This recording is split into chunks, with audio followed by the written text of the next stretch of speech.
이런 얘기들 말고 제가 특별히 좀 부탁을 드렸습니다. 아, 저도 너무 궁금하고요. 아, 그래요? 사실 요즘 MZ세대 신문 좋아하지 않거든요.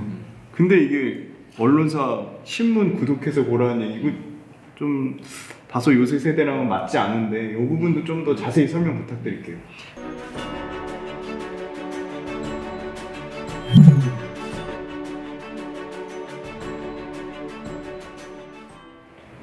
안녕하세요. 이나무의 좋은 주식 연구소의 이나무입니다.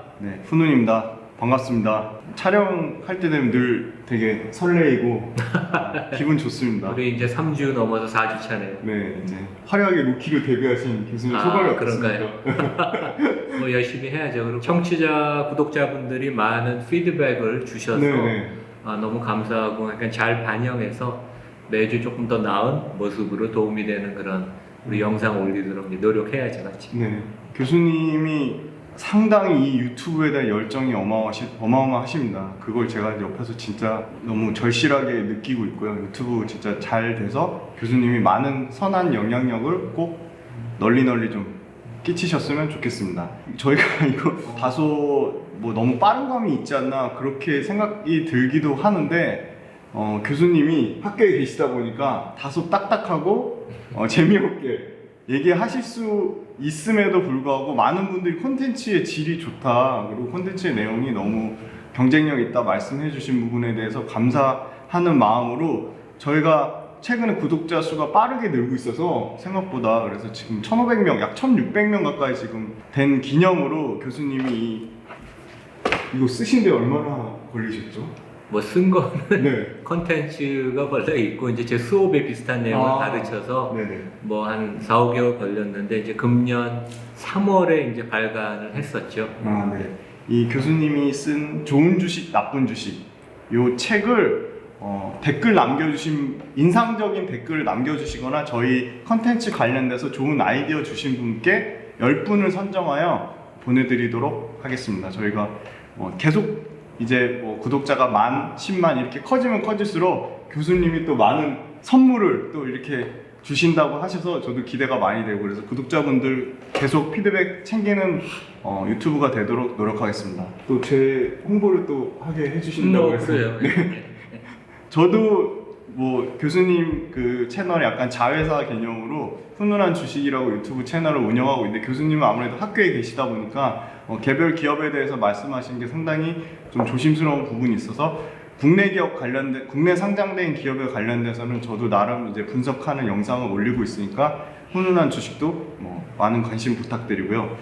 원래 컨텐츠 하기 전에 어떤 분이 되게 센스 있게 최근에 그 댓글 남겨주신 거 관련돼서 교수님께 한번 질문을 드려봐야 될 것 같아요. 예. 뭐 지금 시장 상황이 지금 말이 아닙니다. 지금 한국 시장도 그렇고 미국 시장도 그렇고, 지금 저는 사실 교수님이랑 저랑 그 과거에 찍은 영상 중에 미국 시장 조정 나올 거라고 말씀 주셨는데, 뭐 여러 가지 이유가 있겠죠. 지금 뭐 헝다그룹 이슈도 있고, 뭐 미국 부채 한도가 협상이 난항을 겪고 있다, 뭐 그런 문제도 있고, 여러 구조적인 원인 중에 교수님 보시기에는 이런 시장의 조정이 뭐 어떻게 보시는지, 미국 시장, 국내 시장 각각 개별적으로 좀 따로 말씀 부탁드리겠습니다. 그 작년 이제 코로나 사태 이후로 증시 참여한 분들이 되게 많아요. 맞습니다. 학생들도 보면 그런 것 같고, 이제 MZ 세대 중심으로, 그래서 이제 주가가 조금 조정을 받으니까 이제 깜짝 놀라서 저 주위에도 고점에서 본인이 얼마 미실현 이익이 있었는데 그거 대비 손해를 봤다, 이제 그런 분들도 있고. 그런데 주식시장이라는 게 원래 이렇습니다. 그러니까 리스크가 되게 많은 데인데, 제가 숫자를 좀 챙겨봤어요. 왜냐하면 8월 말에 이제 미국에서 이제 교육하고 나서 미국 증시가 너무 좀 단기간 많이 올라서 그 연말까지 장이 좀 조정을 받는 게 아닌가, 그런 얘기를 뭐 유튜브 방송에서 제가 많이 했었는데, 미국 시장은 이제 지금 보면 고점 대비 S&P는 한 4% 정도 하락했고, 나스닥은 6%. 근데 이제 개별 종목을 보면 좀 낙폭이 더 깊습니다. 고점 대비 애플이 10%.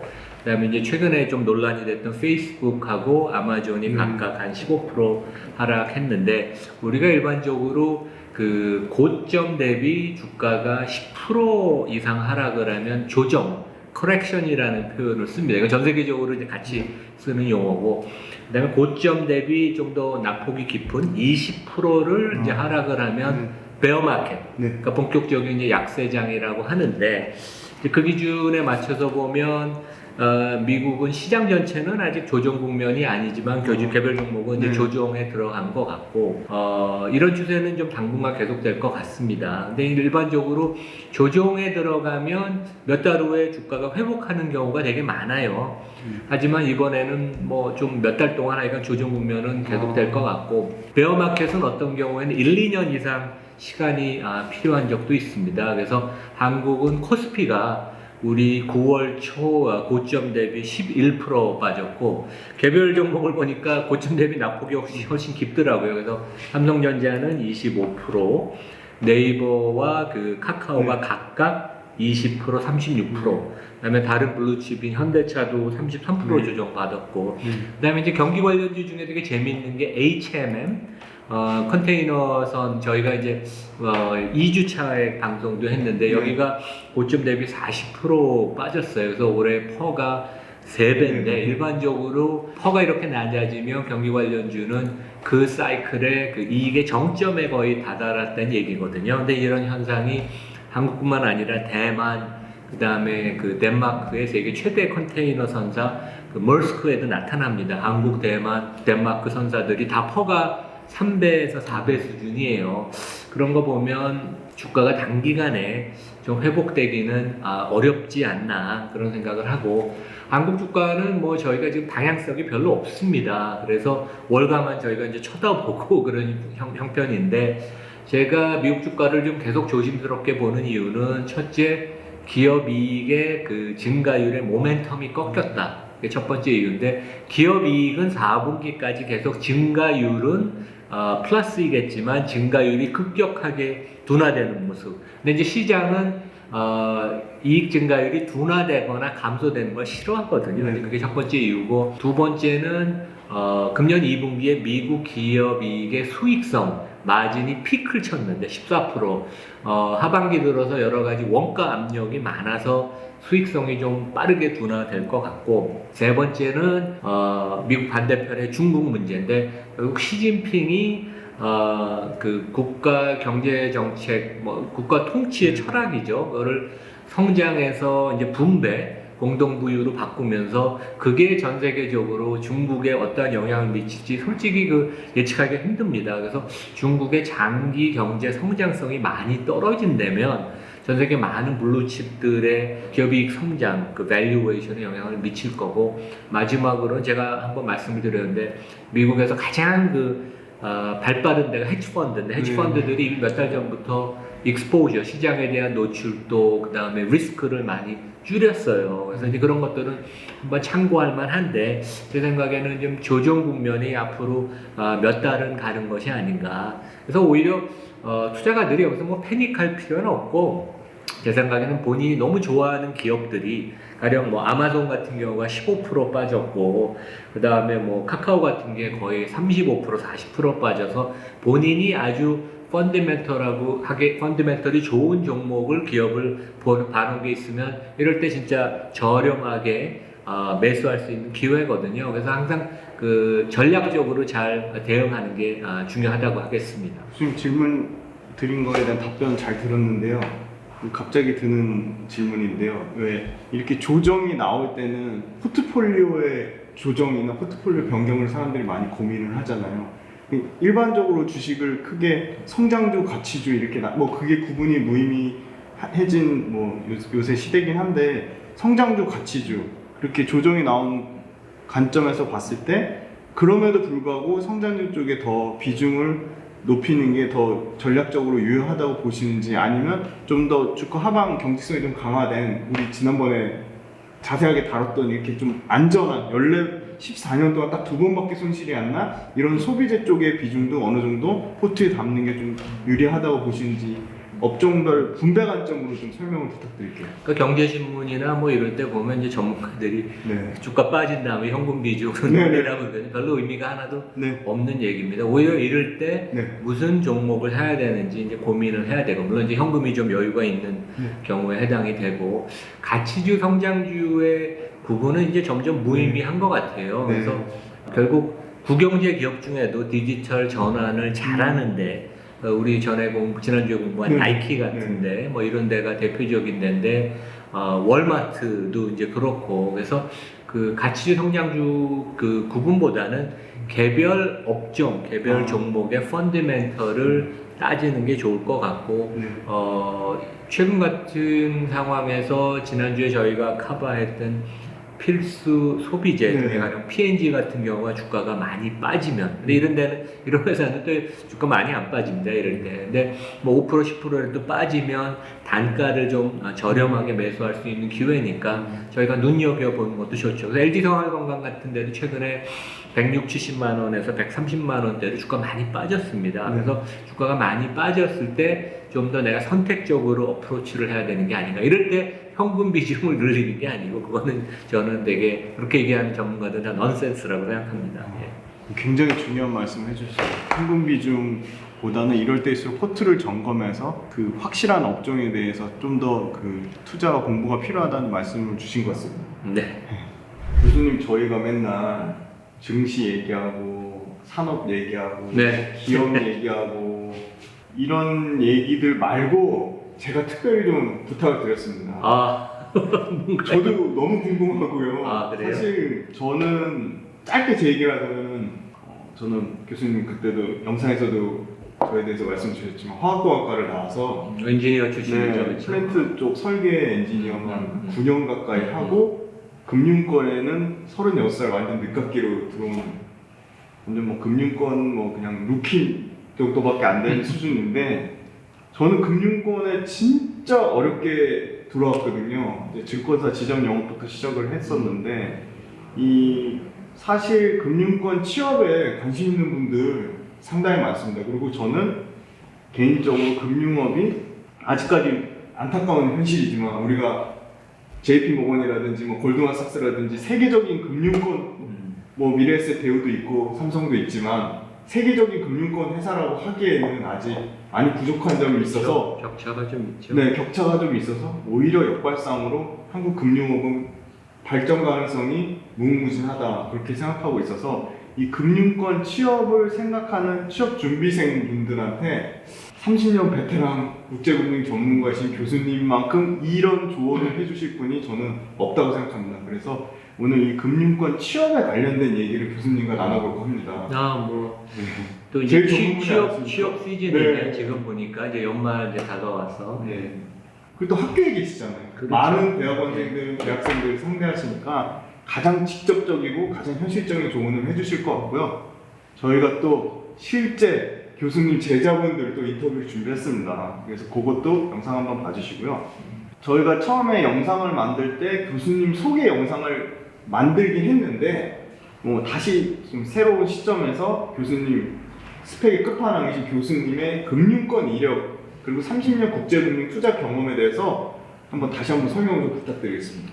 뭐 그건 아니고, 네. 제가 이제 학교에서 재무 분석, 산업 분석, 네. 그다음에 기업 거버넌스를 가르쳐요. 그리고 이제 저희 그 대학원에서 경력개발센터를 이제 운영해서 학생들 취업 관련된 상담을 해주는데, 이제 많은 학생들이 이제 제 과목 듣는 학생들이, 제가 경영학과 소속이 아니니까 이 금융시장, 재무, 투자 이런 쪽에 이제 처음 듣는 학생들이 많은데, 저도 옛날에 30년 전에 그랬지만 이런 과목 듣다보면 되게 재밌습니다. 네. 그래갖고 듣다가 나중에 이제 과목을 마치고 다음 학기에도 또 이제 제가 가르치는 다른 과목 듣고 이제 그러다 보면 금융권, 투자회사, 뭐 자산운용에서 펀드 매니저, 뭐 아니면 리서치 이런 거 하고 싶다고 그런 친구들이 되게 많았어요. 네. 그래서 많은 경우 또 열심히 공부한 친구들은 준비도 열심히 해서 성공을 하고, 근데 이제 제가 여기 이제 그림에도 나오지만 그런 얘기를 항상 합니다. 그래서 제가 30년 동안 금융시장에 근무했던 뭐 2016년도까지는 보면 어떻게 보면 우리 20세기에 되게 불마켓이 계속 돼서 저는 되게 운이 좋았는데 그 결과 9개의 금융기관, 그 중에 이제 제가 만든 헤지펀드도 있었지만 이제 근무할 기회가 있었지만 이 중에 6개가 그 간판을 그대로 유지하지 않아요. 망했거나 인수합병 당했거나 이제 청산한 경우 그만큼 금융시장이 부침이 심해서 제가 항상 학생들한테 진짜 그 경쟁력이 있어야 되고 상위 1, 20%에 들어야지 그 본인이 다니는 회사가 그 당시에 제일 좋은 회사는 저는 나름대로 다녔는데 회사가 다 없어지고 그랬거든요. 그래서 그래야지 또 다른 같은 업종 내 다른 회사로 갈 수 있다. 그래서 본인이 진짜 아주 너무 그 패션이 많고 그다음에 자기가 그 업종에 진출해서 상위 1, 20%에 계속 들 자신이 있어야만 금융에 진출을 하라고 얘기를 했습니다. 그래서 뭐 지금도 보면 이제 재밌어하는 친구들이 많고 아마 이제 이들 중에는 또 금융권 진출을 많이 할 것 같아요. 예. 투자 금융업 관련해서 여러 가지 분야가 있잖아요. 그렇죠. 네. 기본적으로 이제 세일즈 영업이 있을 거고, 그다음에 자산 운용이 있을 거고, 대체 투자가 있을 거고, 뭐 여러 가지 파생 상품, IT와 결합된 파생 상품 관련된 요새 뜨는 뭐 펀트, 이 수많은 이 투자 금융의 분야 중에 교수님이 생각하시는 유망 분야는 어디라고 생각하세요? 그러니까 은행도 그렇지만 이제 증권, 자산운용업 전반적으로 이제 금융이 우리 기술이 발전하면서 그동안 많이 그 인조이했던 그 아주 높은 수수료가 계속 줄어들고 있습니다. 그래서 이제 금융회사들이 퍼가 다 낮은 이유가 우리나라 보면 금융지주사들이 퍼가 다 5배밖에 안 되잖아요. 근데 그건 전 세계적인 현상이거든요. 그래서 계속 그 아주 핵심 인력만 갖고 가는 그런 비즈니스 모델로 은행, 증권사, 자산운용사 다 바뀔 건데 이미 이제 그거는 진행 중이고 제 생각엔 그래도 계속 그 증권사나 투자 분야에서 유망하다고 보이는 분야는 크게 보면 3가지인데 첫 번째는 wealth management.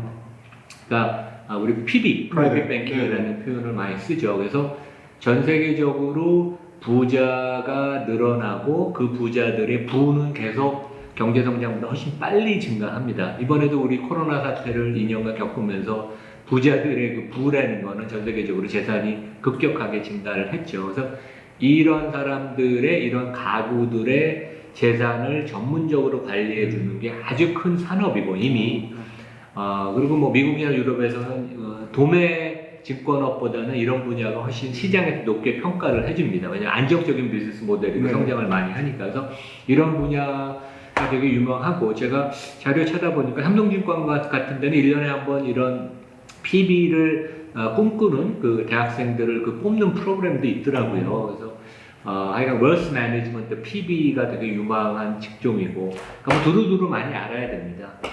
이제 두 번째는 대체 투자. 대체 투자라는 건 헤지펀드도 있고 부동산, 사모펀드, 뭐 VC, 벤처 캐피털도 포함되는데 일반적인 뮤추얼 펀드, 자산운용업은 그 시장을 지속적으로 아웃퍼폼, 시장보다 좋은 성과를 내기 어렵고 수수료가 계속 내려갑니다. 근데 이런 대체 투자는 계속 커질 것이 왜냐하면 알파를 시장보다 뛰어난 수익률을 만들어내거든요. 그래서 그런 추세는 계속 될 것 같아요.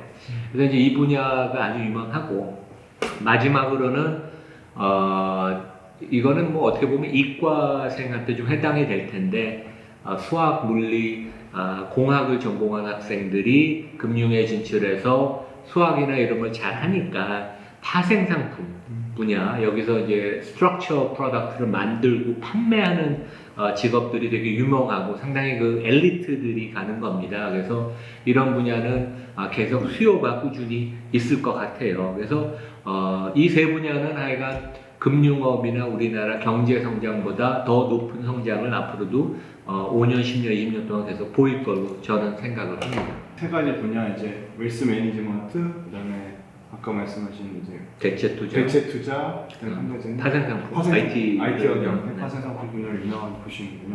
안녕하세요. 이나무의 좋은 주식 연구소 구독자님들 그리고 금융권 취업 준비생 여러분. 저는 지난 10년간 JP모건에서 인베스트먼트 뱅커로서 그리고 노무라 증권에서 리서치 애널리스트로서 근무를 하였고 현재는 신규 컨텐츠 커머스 플랫폼 바잉빌리브의 대표이사인 황준현이라고 합니다. 한때 취준생으로서 그리고 면접관으로서의 경험을 토대로 다음과 같은 취준 팁을 드리고자 합니다. 첫째, 최근 입사하신 선배와 지인분들과의 네트워킹을 열심히 하세요. 네트워킹은 취업 기회와 가이던스의 문을 열어드립니다. 두 번째로, 관심이 있으신 업종과 직접적인 관계가 있는 인턴십과 동아리 활동을 적극적으로 찾으세요. 회사들은 갈수록 학력과 자격증보다는 실무 경험을 중요시합니다. 마지막으로는 이나무의 좋은 주식 연구소를 통하여 시장에 대한 많은 배움 얻으시기 바라겠습니다. 특히 리서치나 주식 관련 부서로 취업을 준비하신 분들께는 필수 요소라고 생각됩니다. 그럼 성공적인 취업을 기원드리겠습니다. 감사합니다. 지금 질문이 가장 핵심이 될 것 같아요. 집중해서 들어봐 주시고요. 이 투자금융업 취직에 반드시 꼭 필요한 세 가지를 골라주신다면 어떤 게 있을까요? 그러니까 뭐 해야 되는 게 되게 많은데 우리가 잘못 알고 있는 게 되게 많아요. 그래서 이제 제가 학생들 상담하다 보면 안타까운 게 스펙 자격증에 되게 몰입을 하거든요. 물론 이제 국영기업체나 네. 준공공기관 같이 이제 그런 점수를 그런 거에 대해서 일일이 매기는 데들은 자격증 스펙이 되게 절대 중요하고 네. 이제 따로 준비를 해야 되지만 일반적으로 인재, 아주 뛰어난 엘리트, 탤런트 뛰어난 사람을 뽑는 좋은 금융기관, 네. 증권사, 투자금융사, 자산운용사, 뭐 해치펀드 이런 데들은 다음 세 가지가 제일 중요한 것 같습니다. 그래서 첫 번째는 그 수업을 들을 때 네. 아니면 이제 졸업을 해도 이제 본인이 계속 업그레이드하는 공부를 할 수 있죠. 그래서 회계 관련 과목, 재무 관련된 과목을 많이 들어라. 그래서 우리 학생들이 학교에서 하는 공부랑 취업 준비는 다른 걸로 생각해요. 네네. 근데 이게 전혀 안 그래요. 네네. 그래서 이제 저도 뭐 30년 동안 이력서를 영문 이력서, 국문 이력서 몇천 개를 봤지만 항상 처음에 볼 때 이 학생이 아니면 이 졸업생이 학교 다니면서 이 그 직종과 관련된 무슨 과목을 들었나 네네. 그런 걸 항상 보거든요. 그래서 학교에서 내가 어떻게 시간을 보내느냐가 되게 중요한데 이 금융 투자 분야는 제일 중요한 게 회계 네. 과목, 그 다음에 제가 좀 이따 자세하게 네. 설명드리겠지만 재무 관련된 과목을 두루두루 많이 듣는 게 중요하고 두 번째는 요즘 학생들이 신문을 안 읽습니다. 그래서 제 과목은 항상 매주 오늘도 이제 우리 목요일 날 오후 네. 수업할 때 학생들 뉴스 발표시키는데 그리고 이제 제가 좀 이따 이제 골드만삭스의 경우도 제가 보여드릴 텐데 이 금융의 업이라는 거는 세상의 모든 걸 다 알아야 돼요. 기본적으로. 네. 뭐 근데 현실적으로 이게 불가능하니까 내가 관심 있는 분야, 그 다음에 세상에서 요즘 그 가장 중요하다는 그 이슈로 여겨지는 산업, 기업, 그 다음에 경제에 관련돼서 두루두루 뉴스를 많이 봐야 됩니다. 그래서 최소한 1시간 이상. 근데 저 같은 경우는 이제 뭐 나이가 많기 때문에 신문을 들고 다니면서 보는 경우가 많아요. 물론 온라인으로 확인하는 경우도 많지만, 근데 학생들은 학생 그 할인 요금들이 있어요. 그래서 온라인으로 국내 신문, 해외 신문을 최소한 하루 1시간 읽는, 이게 쌓이면 나중에 엄청난 경쟁력이 돼서 면접할 때 압도적인 우위를 보일 수 있습니다. 세 번째는 제 제자들도 이제 얘기를 많이 하는 것 같은데 인턴십이 절대적으로 중요합니다. 그래서 학점, 자격증, 스펙 이런 거보다 뭐 가급적이면 1학년 때부터라도 가능하면 좋고 최소한 2학년 때부터는 방학 때마다 인턴을 하는 게 중요하고 꼭 금융이 아니어도 돼요. IT의 유망한 회사, 스타트업 아니면 컨설팅 회사에서 이제 분석 기법 같은 걸 배우면 다양한 분야의 인턴을 두루두루 하되 꼭 한두 개는 금융 관련된 인턴을 좀 좋은 회사에서 하는 게 되게 중요하다고 할 수 있겠습니다. 좀 너무 어려운가요? 이 핵심 세 가지 회계 재무 과목을 많이 수강해라. 그다음에 두 번째는 금융기업 산업 경제 관련된 뉴스를 1시간 이상 읽어라. 물론 이거는 지면으로 활자된 것 말씀을 주신 거겠죠? 그러니까 온라인으로 네, 뭐 당연히 온라인으로. 젊은이들은 네. 보겠지만 그리고 세 번째는 인턴십을 반드시 꼭 해라. 세 가지 얘기해 주셨는데 이거 관련돼서 좀 구체적으로 여쭤볼게요. 네네. 안녕하십니까. 현재 외국계 증권사 리서치 부서에서 1년차 신입 아리로 근무 중입니다. 보통 외국계 리서치 커리어를 위해 준비할 세 가지가 있는데 첫 번째는 인턴 경험입니다. 굳이 리서치가 아니어도 되고 세일즈 인턴, 컨설팅 RA, 사모펀드나 자산운용사 인턴 등 관련 경험 모두 도움이 되니 이런 경험을 쌓은 후 레주메에 잘 녹여내는 것이 중요합니다. 두 번째는 재무 및 회계 지식입니다. 이를 위해 학교 내 재무학회를 들어가거나 관련 수업을 듣거나 CFA나 AICPA 같은 자격증을 따면 좋습니다. 마지막으로 면접 연습입니다. 면접을 준비하기 위해 주변 mock 인터뷰를 부탁하여 실전처럼 연습하는 것이 중요합니다. 주로 면접 질문은 스톡 피치 아니면 회계 재무 지식을 테스트한 질문입니다.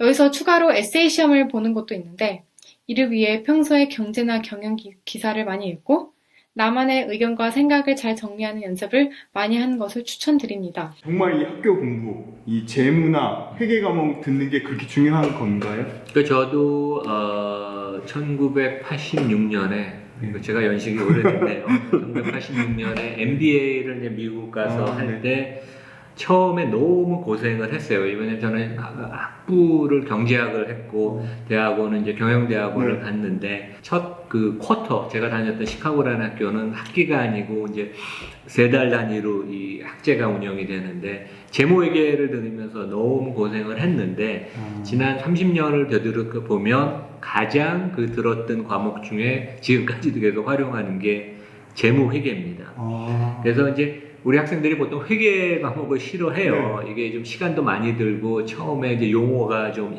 낯설어서 근데 회계 원리는 꼭 들어야 되고 진짜 가장 중요한 거는 재무회계입니다. 재무회계는 들어야 되고 그다음에 가능하다면 뭐 중국 회계 좀 더 난이도 있는 거 그래서 회계가 가장 중요하고 그 다음에 이제 회계에 관련된 응용 과목으로는 뭐 학교마다 틀리겠지만 재무제표 분석을 가르치는 과목이 있으면 좋을 것 같고 제가 있는 학교는 경영대에서 보니까 기업 가치 평가, 주가를 평가하는 valuation 과목도 있습니다. 이런 것도 들으면 좋고 그다음에 이제 재무 과목은 워낙 많은데 재무 관리가 어떻게 보면 이제 입문 기본적인 과목이고 꼭 필요한 게 기업 재무. 그러니까 영어로는 corporate finance, 기업이 어떻게 그 자금을 조달하고 그걸 최적화하느냐. 주주 입장에서 그 다음에 경영자 입장에서 이런 거거든요. 그래서 투자론도 이제 들으면 좋고 그 다음에 뭐 두루두루 뭐 도움이 되는 게 뭐 전략과 관련된 기업 전략, 뭐 국제 경영론, 마케팅 이런 것들을 뭐 들으면 좋습니다. 그래서 꼭 들어야 되는 거는 재무 회계, 그 다음에 재무제표 분석, 기업 가치 평가 이런 거는 꼭 들어야 되고. 그다음에 학생들이 뭐 자격증 중에 이제 CPA를 요즘 많이 땁니다. 그래서 뭐 CPA를 준비를 하면 자격증을 따면 도움이 되는데 그거보다 더 파워풀하게 전 세계적으로 통용이 되고 인정을 많이 받는 거는 CFA 공인 분석사, 재무 분석사 자격증입니다. 그게 실제 CPA보다 더 어려워요. 그래서 제가 옛날에 뭐 30년 전에 활동할 때는 한국에 한 분도 없었어요. 근데 이제 최근에 많이 늘어서 뭐 몇천 명 된다고 제가 얘기를 들었는데 아시아권에서 뭐 중국 학생들, 인도 학생들 엄청 많이 봅니다. 그래서 CFA 자격증을 딸 수 있다면 3, 4년 이상 투자를 해야 되니까 보통 그 노력 시간이 필요한 건 아니에요. 그래서 CFA는 국내뿐만 아니라 해외에서도 다 통용이 되는 아주 국제 그 자격증이라고 보이고 그만큼 이제 그것을 따면 이제 준비가 많이 됐다는 얘기죠.